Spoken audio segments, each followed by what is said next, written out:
Hi everyone, welcome to our YouTube channel Black Diamond. BCCL से एक बहुत बड़ी न्यूज़ आ रही है। बीसीसीएल में 2.12 करोड़ जुर्माना के बदले बीसीसीएल ने हिंड्रेंस दिया है। आपको बता दें कि एक मिनी रत्न कंपनी है बीसीसीएल, जिसकी आर्थिक स्थिति अभी ठीक नहीं है। एक लंबे टाइम से इसकी आर्थिक स्थिति ठीक नहीं है।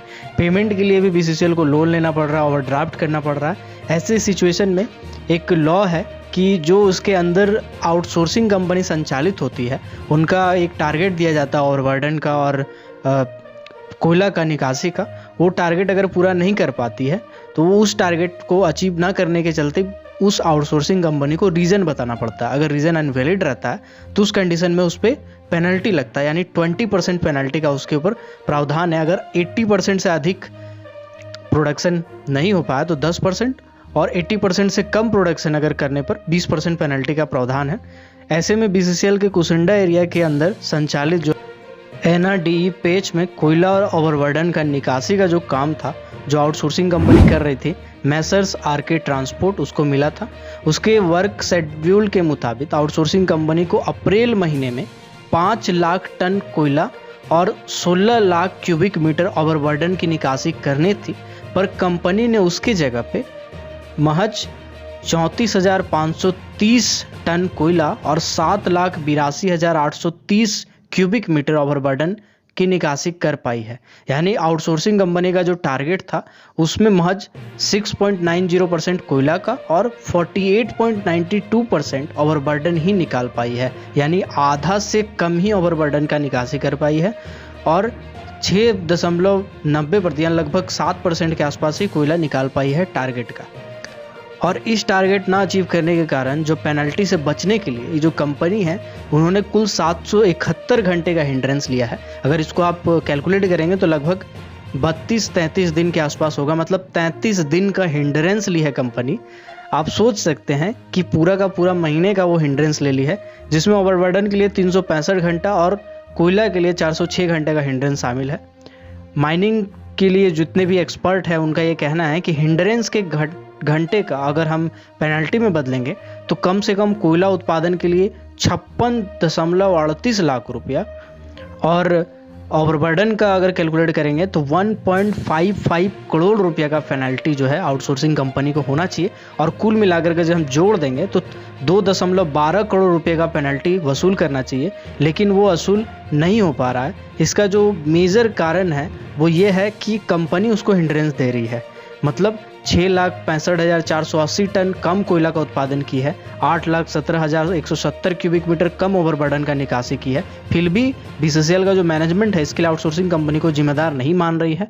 यही कारण है कि बीसीसीएल के आंकड़े में महज 6,059 क्यूबिक मीटर कम ओवरबर्डन और 1,83,536 टन कोयला कम उत्पादन के लिए आउटसोर्सिंग कंपनी को जिम्मेदार ठहराया गया है। और उस कंडीशन में ये जो कंपनी है वो हिंड्रेंस का सहारा ले रही है। तो इसका जो लॉ था वो ये था कि अगर 80% से कम प्रोडक्शन कर पाई है तो उस कंडीशन में 10% पेनल्टी लगती है, और 80% से कम उत्पादन पर अगर शॉर्ट फॉल क्वालिटी दिखाती है तो 20% पेनल्टी का प्रावधान है।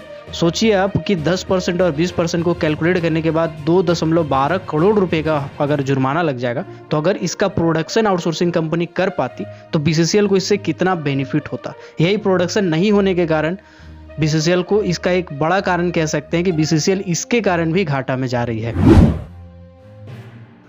नेक्स्ट न्यूज़ बीसीसीएल से आ रही है। बीसीसीएल के लिए एक अच्छी खबर ये है कि बीसीसीएल ने जो सेकेंड वेव है उसमें 125 कर्मचारी और अधिकारी पॉजिटिव पाए गए थे, जिसमें 66 कर्मचारियों ने कोरोना को मात दी है, वो रिकवर कर गए हैं, ठीक हो गए हैं, और 31 कर्मचारी का अभी तक इलाज चल रहा है। और 28 कर्मचारियों में 14 की मृत्यु की पुष्टि की गई है ऑफिशियली, जबकि बाकी जो कर्मचारी है उसको आइसोलेशन पे या फिर अन्य स्थान में रखा गया है। नेक्स्ट न्यूज़ बीसीसीएल की तरफ से आ रही है।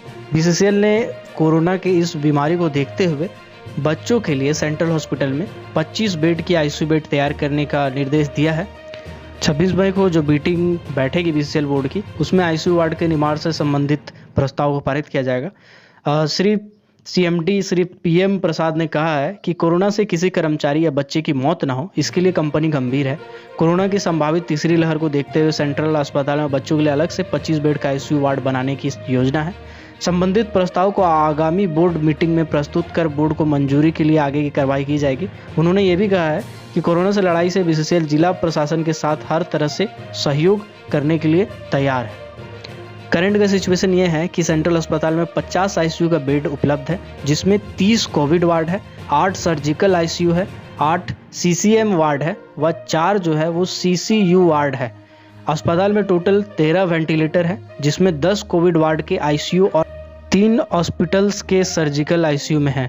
नवजात शिशु के लिए अलग से न्यूनेटेड वार्ड में 4 बेड है, जो फिलहाल अभी बंद है।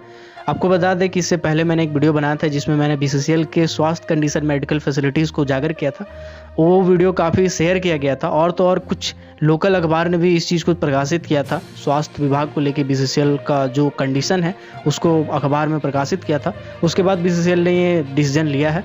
लेकिन फिर भी अगर देखा जाए तो 50 बेड का आईसीयू पूरे डिस्ट्रिक्ट में, पूरे धनबाद डिस्ट्रिक्ट के एक हॉस्पिटल भी सेंट्रल हॉस्पिटल में बच्चों के लिए काफ़ी रहेगा या नहीं रहेगा, या आप ही कमेंट सेक्शन में कमेंट करके बताइएगा। और इतनी ही तैयारी पर्याप्त नहीं है आने वाले सिचुएशन को देखते हुए, जो थर्ड वेव है जिसमें बच्चे ज़्यादा अफेक्ट होंगे।